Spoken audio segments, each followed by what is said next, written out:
a privilege for you to be here, for me to be with you. But you also now in a way, you become survivors because one day my generation will pass, and there are people now who claim the Holocaust did not happen. So it's your job. You have a job, you have a responsibility. If you ever hear that you say, no, the Holocaust did happen, and let's hope it will never, ever happen to anybody. And also, you see, for many years, it was very difficult to speak about the Holocaust. And what all I'm saying to you is I'm speaking for myself, and a lot of the survivors feel the same way.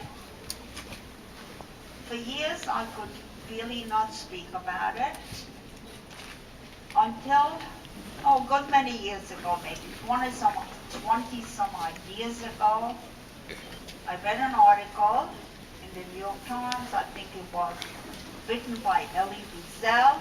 You all know him. And the article ended that when they buried the last survivor, they will bury a living witness. Like, oh, don't worry, I'm okay. When I see you, it gives me joy. And then I felt that I did not fulfill that promise, and I have to do it. And then also, about the same time in my hometown, they built a Holocaust museum, and we have and I joined them.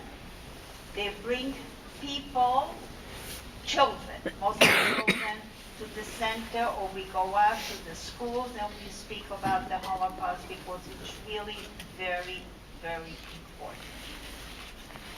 I also approach the children because I speak to different groups, Jewish and non-Jewish, that they have to be very tolerant and very vigilant, that this should never happen to any other human being.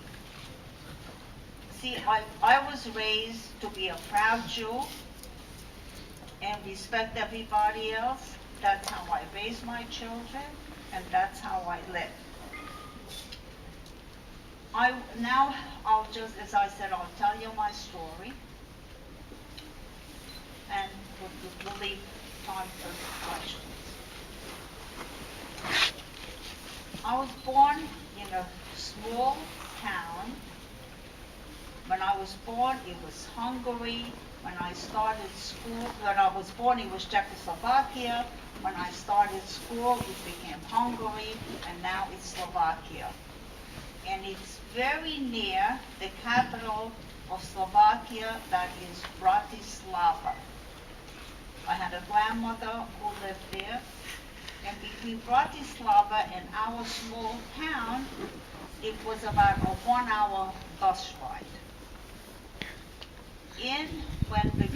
When the Hungarians, when we became Hungary,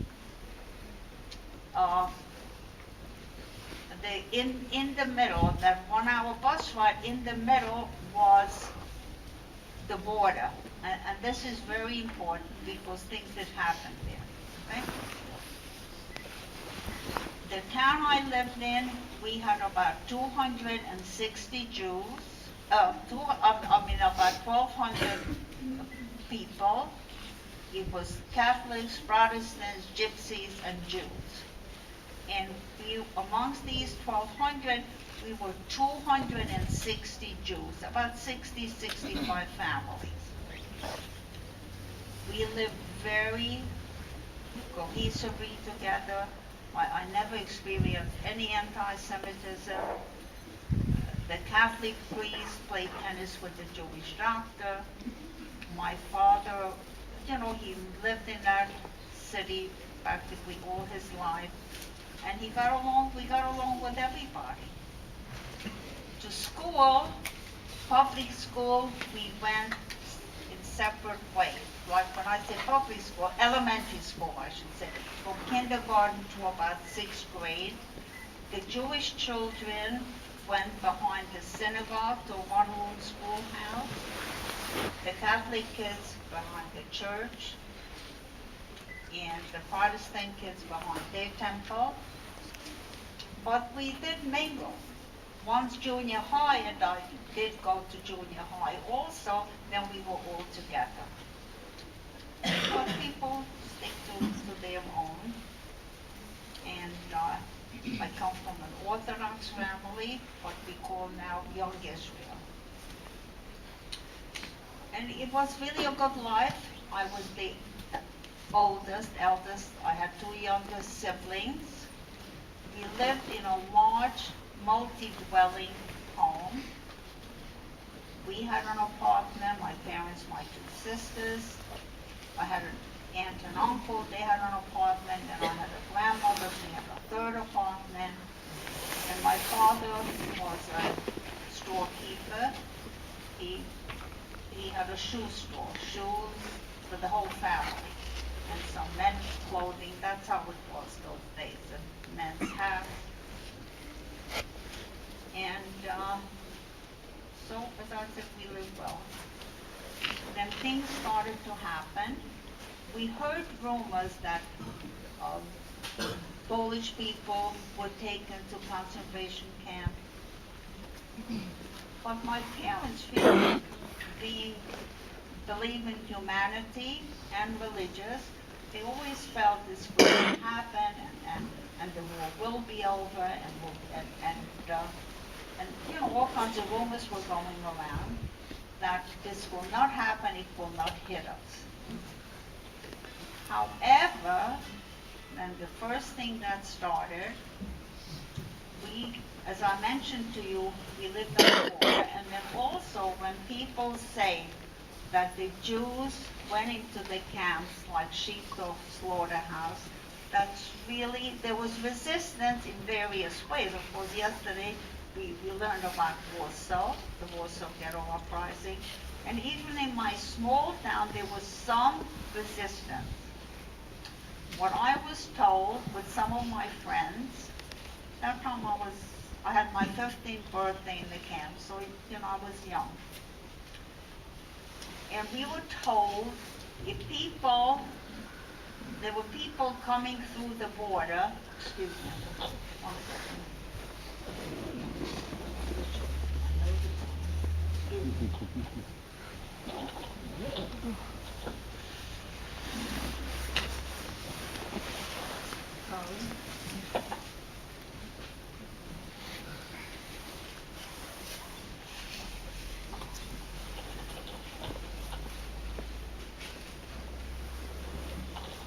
There were some people who could get through the border, but there were also some who were arrested, and they were thrown into, we had like a jail. It was a one room, wasn't a hall, it was a jail.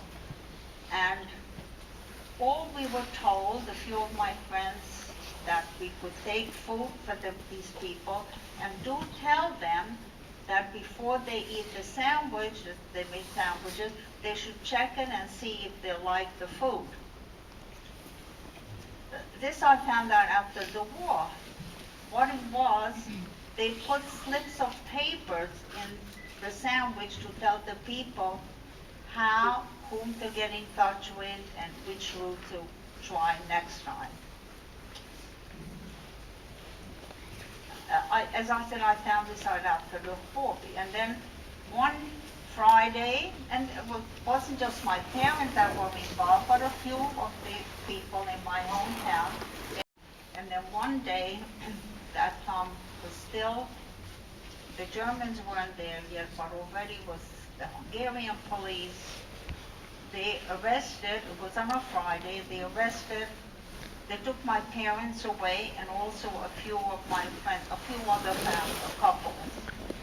And at that point already, I was really worried, and I wasn't sure will I ever see them, because you know, you hear stories, your parents don't talk in front of you, but somehow you do hear it and find things out. but fortunately they were released. They came back on a Sunday, and they looked quite broken. And then I found out after the war that this was really an underground, that they were trying to help people to escape. Now the Germans invaded our small town. The first thing what they did, I don't know if you know the word Arab, it's a wire that surrounds a town that on a Sabbath you could carry things. It's called an Arab. But the Germans thought that this is how the Jews were communicating with each other, and they reached Palestine. So they got the Arab. That wasn't so terrible. Fine. Okay. Then the next order came that we had to wear the Jewish star. You're familiar with that. And then again, my mother put, they sewed on our garments that we could not leave our house without wearing the Jewish star. This was like in the 44 very early part of end of winter, very, very early part of spring. So again, that didn't bother me that much because, first of all, in my immature mind, I thought, what do we have to wear this on? In this town, really everybody knew who was Jewish, everybody knew who was who. But these were the orders, so we did that. And I wore that yellow star with pride.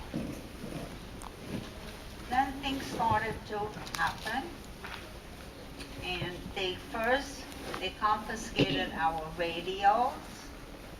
Then one day, the center of town, we had to take, if we had any jewelry, any possessions. I had a bicycle, I had a watch, so I had to turn that in. Everybody, they were taking things away from us. But still, the family was together. Then, one day, the orders came and that was right after the Passover holiday, that we will be taken to a ghetto. It wasn't as large a ghetto as we saw in Warsaw, but it was called a ghetto. It was a town. And in this town, small town, they gathered all the Jews from nearby villages, and we were assigned to an apartment. We had a large apartment that my immediate family, we each had an apartment, one room, so that was fine. Now the other order came here that they were drafting the men, young men, the age of, I guess, 19, whatever the army age was, till about till they were 48 or 50, maybe 50. My father at that time was 44 years old, so he was drafted into this, they called it, not an army, they called it the Jewish Commando, a work commando. He was taken away, I never saw him after that. We stayed in the ghetto, like from right after Pesach, and in this, it was a village, and they took, I was fairly big, and they took the teenagers, and then they took us to work on a farm nearby, just doing some, nothing, no heavy work, but we would plant potatoes and like gardening work, that type of a work.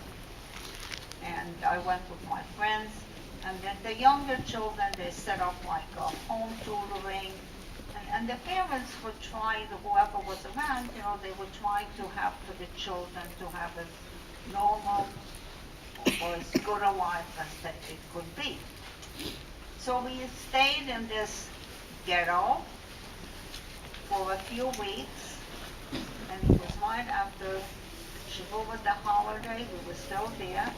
We were taken now to a nearby, a little larger town, and this was now a deportation center. Here we did not have any, they, they said everybody could take a piece of luggage like we've seen now. Just take whatever you need with you to this deportation center.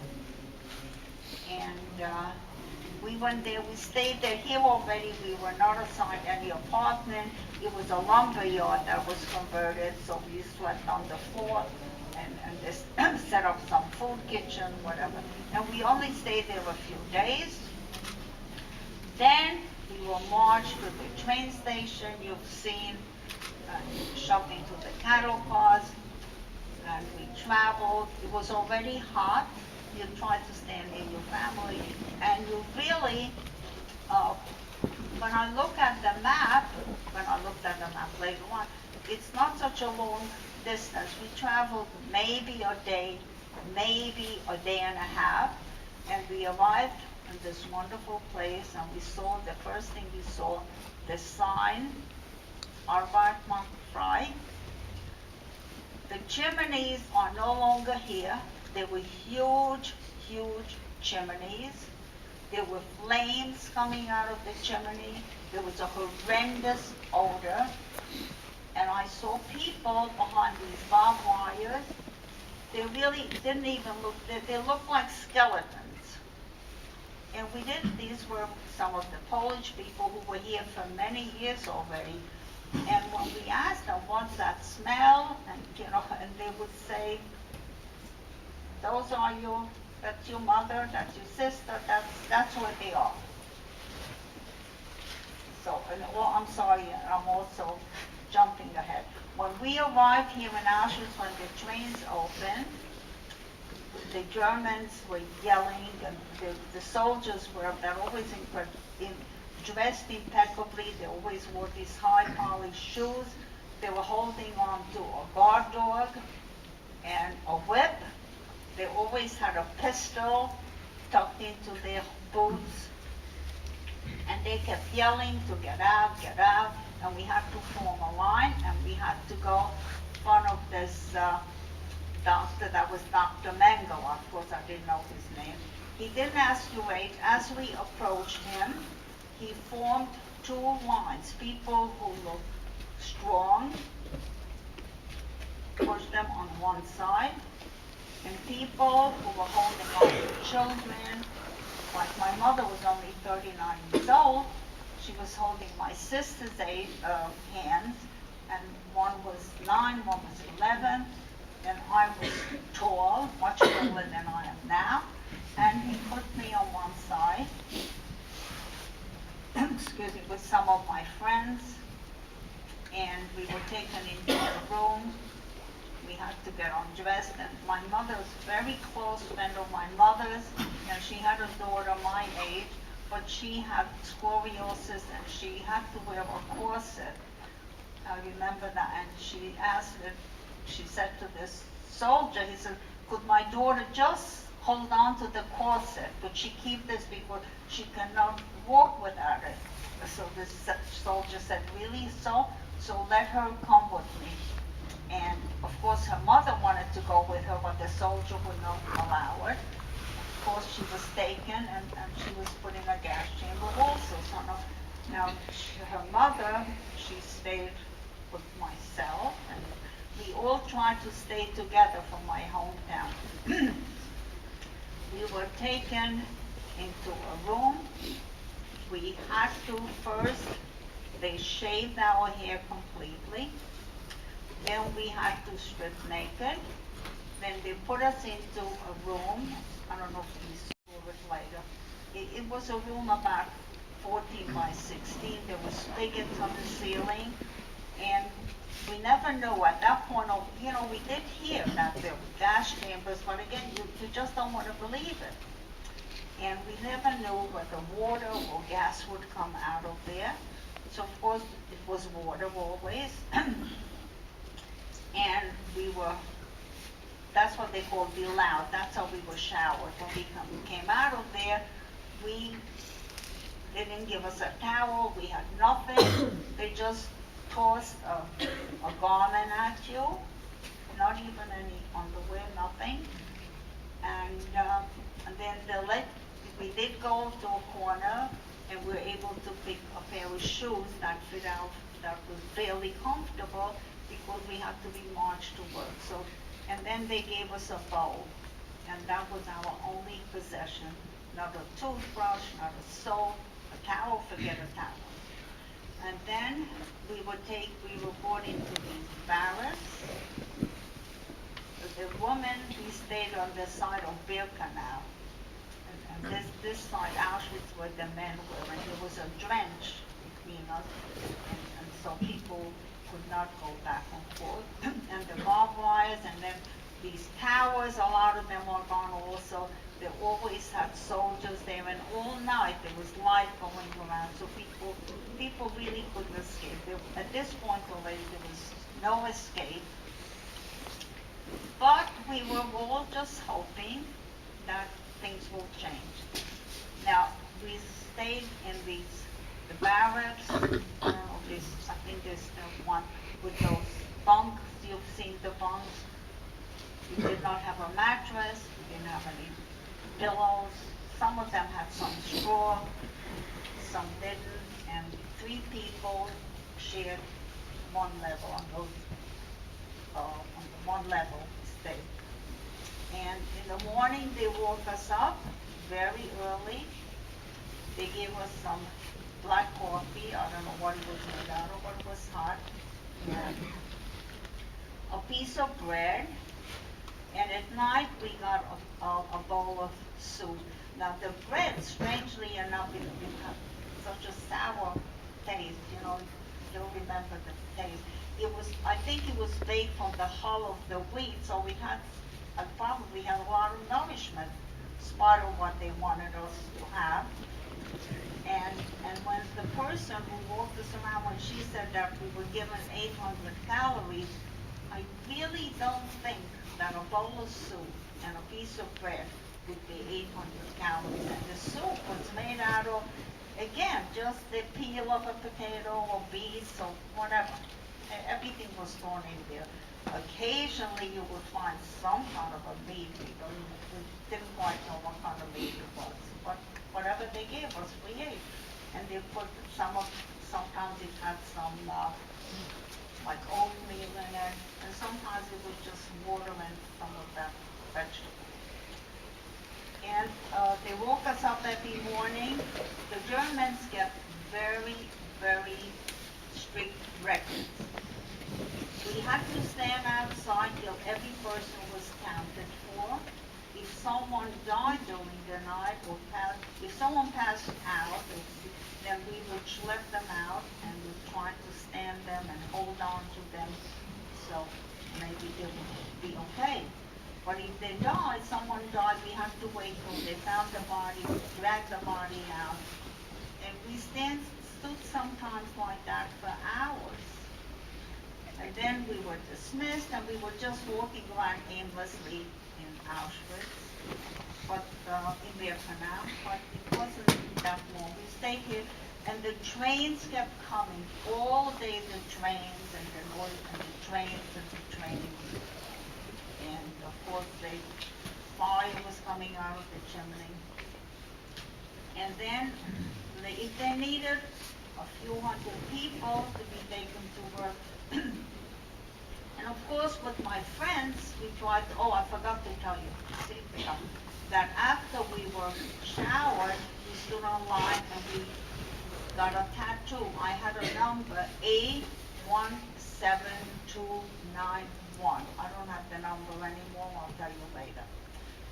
And so we stood, and they needed 300 people, or 400, or 200. They just counted you off. Of course, there were some sisters or a few mother or daughter. They tried to stay together. And I was sent to a nearby camp near Krakow. It was called Plazo. We stopped there last year. The camp doesn't exist anymore. It's just a hill, and there was a sign. That's all. And every day we were marched down to Krakow. Now the summer was over, it was getting hot. We will march to Krakow, and there was a lot of bombings going on during the night. And our job was that we formed a human chain, and we had to pass these rocks to make the streets passable. So you can imagine, you're hungry, you're weak from not eating much, but we kept doing it. And the only weapon at this point, and the Germans, we had one name, a verfluchte Juden, which means a goddamn Jew. They really treated you worse than an animal. And then what happened was, if they let us speak to each other, we would speak. We would talk to each other. If they let us sing, we would sing. We never, that was our only weapon, our pride. We never showed the Germans that our spirit was sort of broken. We never begged them for food. There were Germans, sometimes they would sit amongst us with a huge sandwich. In Krakow, when we worked, it was really very hot. Sometimes they would bring barrels of water. Sometimes they lined us up. They would give us water. Sometimes they would dump the water on the ground. And in Krakow also, I developed a lot of boils on my body, my head, my arm. And they did have an infirmary, and as a matter of fact, one of our female person from my hometown, she was a doctor, she did work in the infirmary. She would smuggle out some gore sometimes, she would clean it at night. But she said to me, don't check into the infirmary, because if you were there with a serious sickness or something minor, and if the doctor wanted to decide to ship everybody from the infirmary straight to the gas chamber, he could do it. He didn't have to account. They didn't have to account for anybody. They could, someone shooting you, they could shoot you. Fortunately, I never witnessed that. And in my mind, I always formed a picture. I kept saying, I must live, because someplace my family is living under the same condition, and I don't want to be the only one who dies. And there's a psychology of it, and recently, I heard a while ago, there was a book published by this, I think, Viktor Frankl, I think, a psychiatrist, and he was in the camp, and he kept telling people that you must have hope. You have to have strength, you must have hope and to survive. And I guess because then it hit me, I said, I suppose this was that helped me survive, this picture that I kept in my head, that I have to live. And some of it was luck, that it really was nothing but luck. And then I did survive. Krakow, the boils didn't kill me. And then one day, the fall was setting in, and that was really my luck. You see, it's where you were sent. Some camps were terrible. There was Ravensbrück. People who were sent to those camps, the people could not survive. And they did die. A lot of them did die. And one day, instead of just getting a dress, after we were showered, all of us received either a jacket or a coat. I remember I got like a black flannel dress, and I was so lucky because it was really warm. I don't remember what jacket, but I always felt that dress kept me going. And we were marched with us. They were not allowed to speak to Jews because they would be punished. But you see, there's always a decent person. There was one man, every day he brought in some kind of, he took food from his family because food was rationed there. And he smuggled it into the camp with dirty rags, and every day he motioned to another girl to take that food. So in his way, he did save us. So he saved us. And survived the winter. And then at one point, we were, instead of being marched to work, and then there were always rumors going around the camp, all the time, all kinds of rumors. The psychology of it was very smart, because saying the Germans are losing the war, and the war will be over, and they will have to go up the front, and the guards will have to go up to the front to fight, so all kinds of silly things, but it gave you strength. Just hang in there, we'll be over. And then one day, again, we were traveling, spring was setting in, and as always on the trains open, and there was a lot of commotion going on, the soldiers and the guards. And at one point, the trains opened, and in the far end, there were like Red Cross trucks. They had the Red Cross sign on it and truck, and there was this Barkhorn, and he kept saying, we have some hot food for you, we have some clothing, come and get it. So naturally, you see a Red Cross is an international sign, so people got out on the field, and when there were a lot of people in the field, they opened machine gun fire, they put on music, and you see, they really wanted to kill each and every one of us. And there were people who were killed, there were people who were injured. Whoever was able to drag the injured back into the cars. And when I talk, the kids always ask me, people always ask me, how come you didn't go out of the car? I don't know. I don't know if I was too weak, I was too far back, I really don't know, but I did. And then we traveled again, the doors closed, and the music, and the Germans were very happy. And we were traveling, and we heard a lot, there was a lot of commotion. We heard airplanes, and all of a sudden, we got to a small town in Bavaria, the doors opened, and there were soldiers. They were in a uniform we didn't recognize. They spoke a language, which was English, we didn't recognize, but naturally we were very skeptical. We were very afraid that it was another camouflage company. And it took them, I'm sure, a long time to convince us that the war was over.